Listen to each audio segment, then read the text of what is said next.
नमस्कार दोस्तों, स्वागत है आपका वापस से मेरे YouTube चैनल में। और आप देखना शुरू कर चुके हैं मेरे यानी वर्षित सोनी के साथ। यह वीडियो एक बहुत लंबे अंतराल के बाद आई है और जैसा कि लंबे अंतराल में मैं इन दिनों पढ़ रहा था और मुझे कई कमेंट आए, कई लोगों ने पूछा कि आप जो पढ़ते हैं या आप जो पढ़ रहे हैं वो कौन सी किताब पढ़ रहे हैं, कैसे पढ़ रहे हैं। तो मैंने सोचा कि आज थोड़े अपने अनुभव आपके साथ साझा किए जाए। बहुत ज़्यादा तो नहीं है, पर आज की वीडियो में आपको थंबनेल लग के आइडिया हो गया होगा कि हम उन 10 किताबों की बात करेंगे जो आपका सोचने का नजरिया, आपका मानसिक स्तर और जो अछूता रह गया आपके नजर से। जैसा कहा जाता है कि जहां न पहुंचे रवि वहां पहुंचे कवि। तो इसका मतलब यह है कि आपसे जिंदगी या दुनिया के जो पहलू अछूते रह गए, जहां तक आप सोच भी नहीं पाए, वहां तक उन राइटर्स को पढ़िए, उनके अनुभव को अपने साथ समाहित कीजिए और आपको पता चलेगा कि हमसे क्या क्या छूटा। दुनिया कितनी हसीन है। कुंवर बेचैन साहब का एक शेर है, दिवंगत हो गई इसी कोरोना में। उन्होंने उनके कविता की एक लाइन है कि दुनिया बहुत सुहानी है, इसको और सुहाना कर। तो आप पढ़ेंगे, अपने अनुभव से आप और साझा होगा तो आपको अच्छा लगेगा। तो मेरे पास जिन किताबों को मैं जितना समझ पाया कि अगर हिंदी साहित्य, देखिए साहित्य पढ़ने का सबसे पहला शब्द ये कि साहित्य, जिसमें सबका हित समाहित हो।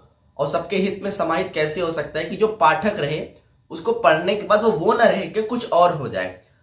मतलब जिसका अर्थ है कि अगर आप रामचरितमानस पढ़ रहे हैं तो ये तुलसीदास के ऊपर दायित्व है कि उन्होंने ऐसा लिखे कि पढ़ने के बाद आदमी आराम को आत्मसात कर ले, अपने अंदर समाहित कर ले कि हाँ, राम एक ऐसी शक्ति है जिसके चरित्र को नाना पुराण निगमागम संवदम यद्य रामचरितम कुछ धन्योपी के साथ हम धारण कर सकते हैं, धीर जा सकते हैं। तो नायक राम महाधीरोदात्त हैं। इस तरह से हमारे पास 10 मैं आज हिंदी की ऐसी किताबें आपको बताऊंगा। एक बार आप पढ़िए या आपने पढ़ी होंगी, उसके अनुभव हमें, उसकी कहानी कमेंट में साझा करिए।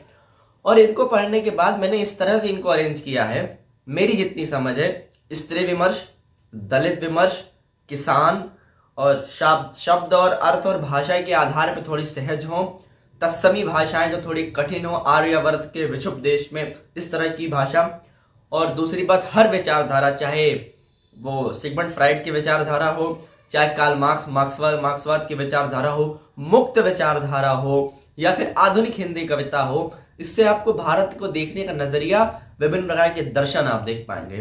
तो चलिए शुरू करते हैं। टेक्निकल गुरुजी की आवाज में, कॉपीराइट नहीं पड़ना चाहिए। चलिए शुरू करते हैं। तो उनकी आवाज में पहले शुरू करते हैं। मेरे हिसाब से सबसे पहली किताब जो है वो गोदान अपने आप में मुंशी प्रेमचंद की एक ऐसी किताब है। अगर आपको इसकी कहानी पता है, होरी और धनिया का संघर्ष, जो एक वो बैल खरीद के लाता है और फिर उसको जहर देकर, और फिर जितना एक संघर्ष है भारतीय किसान में, वो कर्ज में मर रहा है लेकिन सामंतवाद का चरमोत्कर्ष देखना है, और होरी और गोबर, मतलब शहर जाके आदमी से गांव क्या क्या छूटता है वो देखना है। तो आप गोदान पढ़िए। अंतिम पृष्ठ तक आते आते आपकी आंख से आंसू गिर जाएगा। प्रेमचंद को उपन्यास सम्राट कहा जाता है, उनके कथा साहित्य का ऐसा कोई स्थान ही नहीं है। तो सबसे पहली किताब भारतीय किसान के हिसाब से और भारतीय आम जनजीवन के हिसाब से, मतलब एलीट क्लास नहीं है, ये बहुत निम्न वर्ग की कहानी है और क्या संघर्ष है। तो गोदान मेरे विचार से सबसे पहली किताब है। दूसरे पे मैं रखूंगा यहाँ पे फणीश्वर नाथ रेणु की मैला आंचल की किताब कहानी। मेरे इसकी भाषा ऐसी है कि इसमें एक साथ कई कहानियां पैरेलल रूप से चल रही हैं। और जैसे कुछ शब्द हैं, गनही जी मतलब गांधी जी, नेहरू जी कहीन है। नेहरू जी कहीन है का अर्थ है कि नेहरू जी कहे हैं, गांधी जी कहे हैं। तो इस किताब को पढ़ने के बाद आपको पता चलेगा ये जो उत्तर प्रदेश, पूर्वी उत्तर प्रदेश और बिहार की भाषा है, ये उनके हिसाब से ये किताब उनको बड़ी अच्छी भाई। आप इसमें देख सकते हैं फणीश्वर नाथ रेणु।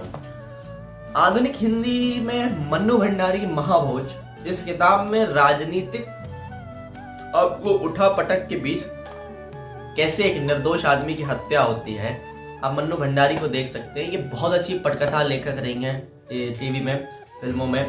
तो महाभोज, मरने की बात करने वाले भोज पे किताब है। राजनीतिक द्वंद और राजनीति अपने फायदे के लिए किस तरह से आपका बलिदान करती है। मेरे ख्याल से उनका शेर है किसी का मुझे नाम नहीं याद आ रहा है, उनका शेर है कि सियासत कुछ इस हुनरमंदी से आवाम पर एहसान करती है, पहले आंखें छीन लेती है फिर चश्मे दान करती है। तो ये उनके लिए, उनके मतलब इस शेर पे एकदम परफेक्ट बैठती है किताब। और इसमें कुछ बड़े अच्छे मैंने पढ़ा, इसमें बहुत अच्छे कोटेशन है जो आपको बड़े काम आ सकते हैं। और स्त्री प्रतिनिधि में देखें तो महादेवी वर्मा पीड़ा की गायिका कहा जाता है इनको, छायावाद में इनका बहुत बड़ा योगदान रहा। महादेवी वर्मा को आप कह लीजिए कि रोमांटिसिज्म से परे है इनकी कहानी, और जो नेचुरल लवर जिसको बोलते हैं, नेचर लवर, डॉग लवर जैसे आज है, मुझे समझ में नहीं आता कुत्ता पालने वाला शिक्षित और गाय पालने वाला गंवार कैसे हो जाता है। तो हम बहुत पीढ़ीगत संघर्ष में जी रहे हैं। उन्हीं विदेशों में, उन्हीं पश्चिमी देशों में अगर कुत्ते को कुछ हो जाए, किसी होना नहीं चाहिए किसी भी जानवर के साथ, लेकिन अगर कुछ हो जाए तो सड़क पे आंदोलन हो जाता है। और मैं फूड टेक्नोलॉजी का स्टूडेंट रहा हूँ, तो मैं आपको बता रहा हूँ जिस तरह से चूजे रोलरों के बीच पीसे जाते हैं, वहां उनको कोई फर्क नहीं पड़ता। तो हम कहीं ना कहीं तटस्थ नहीं है, किसी एक वर्ग के पीछे थोड़ा झुके हुए हैं। तो आप महादेवी वर्मा की गिल्लू पढ़िए, महादेवी वर्मा की सोना पढ़िए, एक हिरन को कैसे उन्होंने पाला। तो ये प्रतिनिधि गद्य रचना महादेवी वर्मा, ये मेरे विचार से सबसे अच्छी हो सकती है। एशिया का पहला नोबेल, और इसके पीछे बड़ी रोचक कहानी है रविन्द्रनाथ टैगोर की गीतांजलि। गीतांजलि मतलब मुझे व्यक्तिगत थोड़ी पुरानी प्रकाशन आपको नए मिल जाएंगे, क्योंकि मेरी क्लास 6 की ये किताब है, मैं तब से पढ़ रहा हूँ, तो ये थोड़ी खराब लग सकती है देखने में, मगर इसका कंटेंट कभी खत्म नहीं होगा। ये किताबों पर धूल जमने से कहानियां नहीं बदल जाया करती। तो आप गीतांजलि पढ़िए। BBC लंदन से फोन आता है रविन्द्रनाथ टैगोर को कि आपका इंटरव्यू होगा। तो वो तो बड़े अल्लड़ से आदमी चुपचाप ऐसे बैठ गए अपने शांति निकेतन में। वहां से एक उसने पूछा संवाददाता ने कि आप इतना बढ़िया कैसे लिख लेते हैं।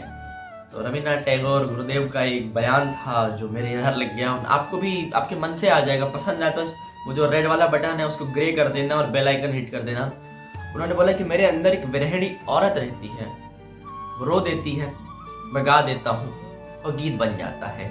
इस तरह से सुखिया सब संसार है, खाए और सोए, दुखिया दास कबीर है, जागे और रोए। तो एक कवि के साथ ये हमेशा रहेगा। ये श्री बटालवी ने भी कहा है कि जो हर इंटेलेक्चुअल है वो एक द्वंद्व से गुजरेगा। मैं आपको शब्द थोड़े कठिन होंगे, एक जयशंकर प्रसाद की स्कंदगुप्त और एक दिव्या की यशपाल। इन दिव्या यशपाल जो है मार्क्सवादी लेखक हैं। अब मैं आपको बता रहा हूँ इनकी जो भाषा है वो थोड़ी आपको एलीट क्लास के लिए, क्योंकि ये सुपारी के बहुत बड़े साहूकार थे जयशंकर प्रसाद बनारस में, और यशपाल जो थे गुरुकुल कांगड़ी हरिद्वार से पढ़े हैं। तो इन दोनों का जो एजुकेशन लिटरेसी लेवल है वो बहुत ज्यादा है। तो इसे आशीर्वाद की मुद्रा में हाथ उठाकर भिक्षु प्रतिसेन बोला। इसमें दिव्या में कहानी एक ऐसी स्त्री की है जो राज परिवार में है और उस जगह की सबसे अच्छी नर्तकी बनने के चक्कर में, और उसके जीवन में इतने उतार चढ़ाव, इतने संघर्ष आते हैं कि वो अंत में एक नाचने वाली वेश्या बन जाती है। उसके बाद उसको जीवन का सुख समझ में आता है, और आज आखिरी में जब वो प्रतिसेन को बोलती है कि आश्रय दो आर्य, ये जीवन मिथ्या है, साहिर के शेर के अनुसार की दुनिया अगर मिल भी जाए तो क्या है। तो आपसी सुख बहुत जरूरी है, वैभव वैमनस्य नहीं जरूरी है। तो आप दिव्या पढ़ सकते हैं, एक स्त्री विमर्श पे बहुत अच्छी किताब है ये यशपाल की। थोड़ा भाषा थोड़ी कठिन है, और मैं ये कहूँगा कि आप दिव्या तब पढ़िए जब आप पिछले 5 किताब बताई गई किताबों को पढ़ लीजिए, तो आप एक अंतर समझ पाएंगे कि हम कहाँ से चले थे, कहाँ तक आए हैं। भारतीय नारीवाद का स्तर समझने के लिए, मतलब वेश्या का जो नजरिया है, और फिर एक स्त्री किन द्वंद्वों से गुजरती है अगर उसके पेट में एक बच्चा है, तो आप कंसिडर कर सकते हैं दिव्या। जयशंकर प्रसाद की जो पात्र हैं वो इतिहास में इतने बढ़िया होते हैं कि मातृगुप्त, मालिनी, स्कंदगुप्त, प्रियंगु मंजरी, और 2 इन्होंने सिविल सेवकों के ऊपर भी बहुत कटाक्ष किया है। शर्वनाग एक इनका चरित्र है, कालिदास बहुत अच्छा चरित्र है, विलोम बहुत अच्छा, प्रपंच बुद्धि। तो जयशंकर प्रसाद के नाटक ऐसे हैं जो कभी खेले नहीं जा सकते, मतलब तकनीकी लेवल पे बहुत कठिन होते हैं खेलना, अब भले खेले जा सकते हो, तो आप जयशंकर प्रसाद को कंसिडर कर सकते हैं। और फिर मुक्तक मेरी प्रिय विधा हिंदी कविता में, तो आप छेनियों का दंश कंसिडर कर सकते हैं। मैंने इस पे कई ऑडियो बुक बनाई है पूरी, आप देख सकते हैं। और उसके बाद वापस से इस तरीके पर बढ़ते हैं प्रेमचंद की निर्मला। निर्मला के बारे में कुछ कहना नहीं है। बेमेल विवाह प्रेमचंद की कहानियों की एक बहुत प्रसिद्ध समस्या है। उसका कारण यह है कि प्रेमचंद का जब विवाह कम उम्र में हो गया, वो उनसे सामंजस्य नहीं बिठा पाए। तो प्रेमचंद की लगभग हर कहानी में आपको बेमेल विवाह का जिक्र मिल जाएगा। दरअसल प्रेमचंद स्वयं हर कहानी में मौजूद हैं।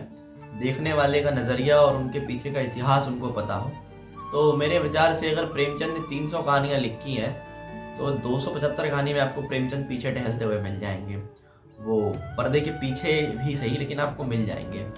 और सबसे आखिरी में ये ऐसी किताब है कि मतलब मेरे विचार से कि आज के 500 साल, 1000, 10,000 साल बाद भी अगर कभी आंदोलन जगाना हुआ, देश में जुनून पैदा करना हुआ, रश्मि रथी नहीं है तो जगाना हुआ, और हिंदी के ऊपर जो आरोप था कि गजल नहीं लिखती, या गजल के ऊपर जो आरोप था कि फुटपाथ पर होगी महल की ज़बान में, हम गुफ्तगू करेंगे गजल की ज़बान में, तो वो आरोप था कि हम हिंदी में कोई गजल नहीं लिखता और फिर देश के लिए तो बिल्कुल नहीं लिखता। फिर आए दुष्यंत कुमार, बर्बादी गुलिस्ता करने को बस एक ही उल्लू काफ़ी था, हर शाख पे उल्लू बिठा दिया, अंजाम गुलिस्ता क्या होगा। दुष्यंत कुमार की साए में तो दुष्यंत कुमार, प्रेम तो किसी रेल से गुजरती है, मैं किसी पुल से थरथराता हूँ, आप वो देख सकते हैं। एक गुड़िया की कई पुतलियों में जान है, आज शायर ये तमाशा देखकर हैरान है, कल नुमाइश में मिला था चीथड़े पहने हुए, मैम पूछा तो बोला हिंदुस्तान, हिंदुस्तान के बारे में आप देख सकते हैं। और मतलब दुष्यंत कुमार अपने आप में मतलब पूरी कंप्लीट एक बुक है। मतलब मेरे गीत तुम्हारे पास सहारा पाने आएंगे, मेरे बाद तुम्हें मेरी याद दिलाने आएंगे। तो ये 10 किताबें, इनको आप कंसिडर कर सकते हैं। सब कुछ ऑनलाइन अवेलेबल है, सबकी लिंक आपको नीचे मिल जाएगी। ये मेरी सोच के हिसाब से है कौन किन 10 किताबों को आपको पढ़ना चाहिए। इतर भी हो सकते हैं, मेरी व्यक्तिगत विचारधारा है। आज के लिए इतना ही, मिलते हैं अगले वीडियो में, तब तक के लिए ख्याल रखिए। बहुत बहुत शुक्रिया, बहुत बहुत आभार। पढ़ते रहिए, जीते रहिए, मस्त रहिए। धन्यवाद।